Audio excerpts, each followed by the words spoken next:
बिस्मिल्लाहिर्रहमानिर्रहीम। अस्सलामुअलैकुम।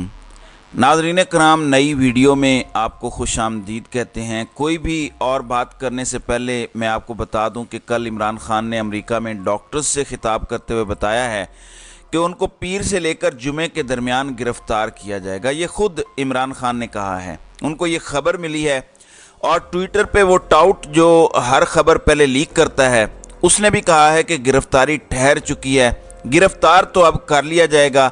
चीज़ें जो परेशान कुन हैं वो मैं आपको बता देता हूँ कि मुल्की सालमियत को कैसे ख़तरे में डाला जा रहा है, क्योंकि इतलाआत ये हैं कि ज़ोर ज़बरदस्ती इमरान खान के ख़िलाफ़ किसी तरह से मिलिट्री कोर्ट्स में ट्रायल करने की कोशिश हो सकती है।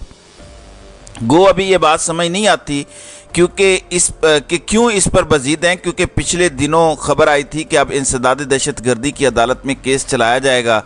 फिर जब उनका मकसद हल हो रहा है कि तोशा खाना में ये इमरान खान को सज़ा देने के लिए सारे पत्ते और सारे कार्ड्स ये इकट्ठे कर चुके हैं, तो फिर इसकी नौबत क्यों आ रही है गिरफ्तारी की, इस पर आगे चलकर बात करेंगे। लेकिन पहले आपको लंदन प्लान सुनना है ताकि आप सारी बात समझ जाएं। और ये घर के भेदी ने बताया कि क्या होने जा रहा है, ये ज़रा सुनिए। हुकूमत में मुस्लिम लीग नून उसकी मुझे तैयारी मुकम्मल नहीं लगती। देखें, मियां नवाज शरीफ ने आना है कि सितंबर के एंड में, और फिर अक्टूबर में किस तरह से इलेक्शन होंगे। वो आएंगे, आके फिर पार्लिमानी पार्टी का इजलास बुलाएंगे, फिर टिकटें देंगे, फिर कैंपेन करेंगे, फिर वो कहीं तैयार होंगे। तो मेरा ख्याल है कि 15-20 दिन में तो ये सूरत हाल नहीं होगी कि वो इलेक्शन के लिए तैयार हो। दूसरी बात यह है कि अभी जो पीटीआई है उसका वोट बैंक बरकरार है, और मुझे नहीं लगता कि मौजूदा हुकूमत या मौजूदा एस्टेब्लिशमेंट ये चाहेगी कि शहरों के अंदर से पीटीआई जो है वो जीत के आ जाए और जो है वो डोमिनेट कर ले। तो जाहिर है इसके लिए अभी स्टेप्स लिए जा रहे हैं, जैसे अभी मिलिट्री कोर्ट में ट्रायल होना है पीटीआई के लोगों का। अभी मुख्तलिफ हल्कों पे भी काम हो रहा है, हमें नजर आ रहा है लोग अभी भी पीटीआई छोड़ रहे हैं। तो ये जब तक ये प्रोसेस मुकम्मल नहीं होता, मेरा नहीं ख्याल के इलेक्शन होंगे। जी नाज़रीन कराम, तो घर के भेदी सुहेल वड़ैच ने ये तो बात क्लियर कर दी है कि जब तक मिलिट्री कोर्ट्स में कुछ लोगों का ट्रायल नहीं हो जाता, जब तक तहरीक इंसाफ को शहरों में भी नुकसान नहीं पहुंचाया जाता, जिसके हवाले से आप ये समझ सकते हैं कि देहातों में धांधली का प्लान मुकम्मल कर लिया गया है। अब ये कहाँ तक कामयाब होता है ये हम कह नहीं सकते, लेकिन इनकी सोच ये है कि हम देहातों में कर लेंगे धांधली, शहरी इलाकों में भी हमें जो है वो तहरीक इंसाफ को मैनेज करना है, ना जीत सके ये। तो इसके लिए तहरीक इंसाफ के खिलाफ मज़ीद ऑपरेशन करना है, मज़ीद क्रश करना है और मिलिट्री कोर्ट्स में ट्रायल करने हैं। और नवाज शरीफ क्योंकि सितंबर के आखिर में आएगा, तो फिर कैसे अक्टूबर में इलेक्शन हो सकते हैं, इसको तो टाइम चाहिए होगा। जाहिर है उसके कानूनी मामलात भी ठीक होने हैं, उसके बाद कैंपेन भी करनी है, और नवाज शरीफ खुद वज़ारत उज़्मा की कुर्सी पे बैठना चाहता है। तो ये भी आप ज़रा सुन लें कि घर का भेदी इस बारे में क्या कहता है कि क्यों नवाज शरीफ इंतज़ार कर रहे हैं और क्यों अभी तक नहीं आ रहे। तो ये ज़रा सुनिए। और फिर केयर टेकर सेटअप भी अगस्त में आ जाएगा, तो क्या वजह है कि वो सितंबर में आएंगे नवाज शरीफ साहब, इससे पहले नहीं आएंगे? देखिए, उसकी साफ वजह है कि चीफ जस्टिस बंदियाल साहब के होते हुए उन्हें तो तवक्को नहीं है कि उनके मामलात जो है लीगल वो सेटल हो सकेंगे। तो वो वेट कर रहे हैं चेंज ऑफ कमांड का सुप्रीम कोर्ट पे, उनके आने के बाद ही आएंगे। जी नाज़रीन कराम, आपने सुन लिया कि जब तक अपना काजी नहीं आएगा नवाज शरीफ भी पाकिस्तान नहीं आएगा। और ये है वो प्लान 2023 जिस पर मैं बारहा बात भी कर चुका हूँ कि नवाज शरीफ काजी के आने से पहले नहीं आएगा, बस काजी का इंतज़ार हो रहा है। जैसे ही वो आएगा नवाज शरीफ भी पाकिस्तान आ जाएगा। अब तीसरी चीज़ सुन लें कि नवाज शरीफ का प्लान क्या है, क्योंकि शहबाज शरीफ ने ऐसे चमकाए हैं बूट के शहबाज शरीफ को ही अब ताकतवर हल्के वजीर आज़म देखना चाहते हैं अगली बार भी। इवन प्रोजेक्ट बिलावल भी बैक बर्नर पे डाल दिया गया है, लेकिन नवाज शरीफ कुछ और चाहता है। नवाज शरीफ की डिमांड कुछ और है, शराइत कुछ और है। उनमें से एक शर्त ज़रा सुन लें ताकि आपको पता चले कि लंदन प्लान क्या है, ये ज़रा सुनिए। और सोहेल साहब, क्या ये तय है कि जब इलेक्शंस में जाएगी नून लीग तो candidate for prime minister PMLN के नवाज शरीफ होंगे, शहबाज शरीफ नहीं होंगे? मेरा ख्याल है ये भी इंडिकेट कर दिया गया है, और नून के जो अपर हल्के हैं उनको भी कन्वे कर दिया गया, और एस्टेब्लिशमेंट को भी, कि इलेक्शन कैंपेन भी नवाज शरीफ चलाएंगे اور جو پرائم منسٹر کے کینڈیڈیٹ ہیں وہ بھی نواز شریف ہوں گے، لیکن نواز شریف پوری ٹینیور مکمل نہیں کریں گے.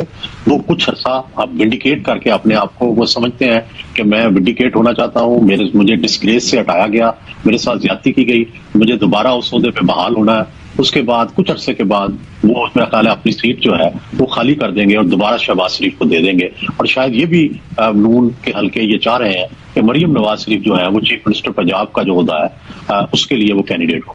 جی تو نواز شریف یہ کہتا ہے کہ جیسے مجھے نکالا گیا تھا ویسے ہی دوبارہ مجھے وزارت عظمیٰ پلیٹ میں رکھ کے دی جائے، عوام کے سامنے کچھ تقریریں کروں وزیر اعظم بننے کے بعد، جب میں سرخرو ہو جاؤں تو اس کے بعد پھر میں سیٹ چھوڑ دوں گا اور آپ کے بندے یعنی شہباز شریف کو دوبارہ وزیر اعظم بنا دوں گا.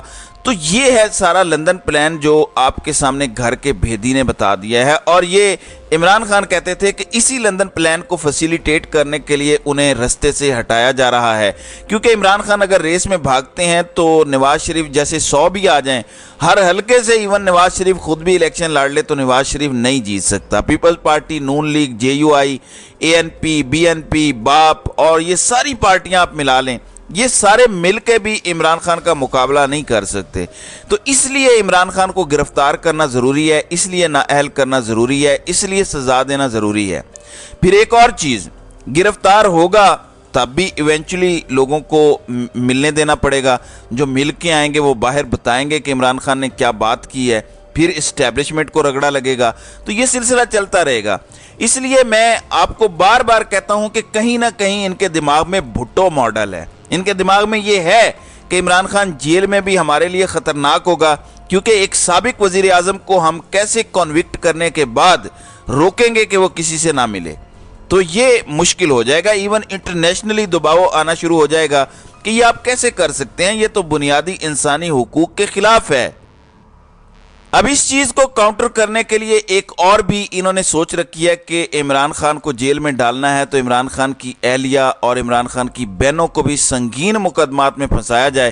جب گھر کی عورتوں پر بات آ جائے گی تو عمران خان کو خاموش ہونا پڑے گا. تو اس طرح کے سارے پلان بن رہے ہیں تاکہ جو ہم مستقبل کا سیٹ اپ لا رہے ہیں عمران خان اس کو تسلیم کر لے اور خاموشی سے جیل میں اپنی باقی زندگی گزار دے تاکہ ہماری بہاریں چلتی رہیں. تو یہ ہے راؤنڈ اینڈ راؤنڈ سارا پلان جس کے گرد یہ گھوم رہے ہیں. ناظرین اکرام، اب میں آتا ہوں کہ اس پلان میں ایک ہلکی سی رکاوٹ اور ایک رخنا آ گیا ہے اور ان کو سمجھ نہیں آ رہی کہ یہ پاکستان کی نیشنل سیکیورٹی کو کتنے بڑے خطرے سے دوچار کر رہے ہیں. اب یورپی یونین نے ICCPR کا حوالہ دیا ہے، جو ان کی نمائندہ نے بات کی ہے اس میں کیا کیا شامل ہے وہ میں آپ کو بتا دیتا ہوں. اس میں سول اور پولیٹیکل رائٹس جو انڈیویجولز کے ہوتے ہیں شامل ہیں، جس میں right to life, freedom of religion, freedom of speech اور فریڈم آف اسمبلی اور ڈیو پروسیس ملنا ہر بندے کو فیئر ٹرائل کا. یہ ہے ICCPR یعنی international covenant on civil and political rights. Pakistan اس کا سگنیٹری ہے، یعنی پاکستان پابند ہے ان چیزوں کا کہ وہ فیئر ٹرائل بھی دے گا لوگوں کو، وہ فریڈم آف سپیچ بھی دے گا جس میں فریڈم آف پروٹیسٹ بھی آتا ہے، فریڈم آف اسمبلی میں کہ پیسفل پروٹیسٹ الو ہوگا. اب 9 مئی کے حوالے سے یورپی یونین کی نمائندہ نے کہا ہے کہ ہماری نظر ہے اس چیز پر کیونکہ پاکستان سگنیٹری ہے ICCPR کا جس میں یہ ساری چیزیں گارنٹیڈ ہیں. تو ہم دیکھ رہے ہیں اور آگے پاکستان کا GSP+ ڈیسائیڈ ہونا ہے نومبر دسمبر میں اور اگلے چند سالوں کے لیے ڈیسائیڈ ہونا ہے. اب یہ کیوں سگنیفیکنٹ ہے؟ GSP+ کی وجہ سے ناظرین اکرام ہم یورپی یونین کو کوئی 8 سے 10 ارب ڈالر کے لگ بھگ ایکسپورٹس کرتے ہیں. GSP+ ختم ہو جاتا ہے تو ہم پہ لگ جائے گا ایکسٹرا ٹیکس، ہم کمپیٹ نہیں کر سکیں گے دیگر ممالک سے. آلریڈی حالات دیکھ لیں، ملک کے خام مال تک تو امپورٹ کرنے کی اجازت نہیں ہے، ایکسپورٹس پہلے ہی نیچے گر چکی ہیں. تو اگر GSP+ ختم ہو جاتا ہے تو پاکستان کی جو ایکسپورٹس ہیں وہ ٹینک کر جائیں گی. 8 سے 10 ارب ڈالر کی ایکسپورٹس جو یورپی یونین کو ہوتی ہیں، یہ 8-10 ارب پاکستان کی لائف لائن ہے، یعنی پاکستان افورڈ ہی نہیں کر سکتا کہ ایسا کچھ ہو. اب یورپی یونین کا وفد پاکستان آ رہا ہے वो ये सब कुछ देखेगा। उन्होंने बाकायदा कहा है कि हम 9 मई के बाद के वाक़यात भी देख रहे हैं, जो कुछ हो रहा है, गिरफ्तारियां और जो मिलिट्री कोर्ट्स में ट्रायल की बात हो रही है, हम उस पर नज़र रखे हुए हैं। जो दहशत गर्दी की अदालत में मुकदमात हो रहे हैं, हम उन पर भी नज़र रखे हुए हैं। यूरोपीय यूनियन ने ये कह दिया है कि हमारी इन तमाम चीज़ों पर नज़र है, क्योंकि पाकिस्तान सिग्नेटरी है। तो इस हवाले से हम देख रहे हैं कि पाकिस्तान को GSP+ स्टेटस अगर रखना है बहाल, तो पाकिस्तान को इन चीज़ों पर अमल करना पड़ेगा। तो अब देखना यह है कि यूरोपीय यूनियन जो रजीम चेंज ऑपरेशन का अमेरिका और बरतानिया के साथ मिलकर हिस्सा भी रहा है, वो कब तक इंसानी हुकूक की खिलाफ वर्जियों और जिस तरह से ये खुला नंगा नाच नाचा जा रहा है, इसमें मज़ीद हिस्सेदार बनता है। तो नाज़रीन इकराम, आपकी इस वीडियो के हवाले से क्या राय है?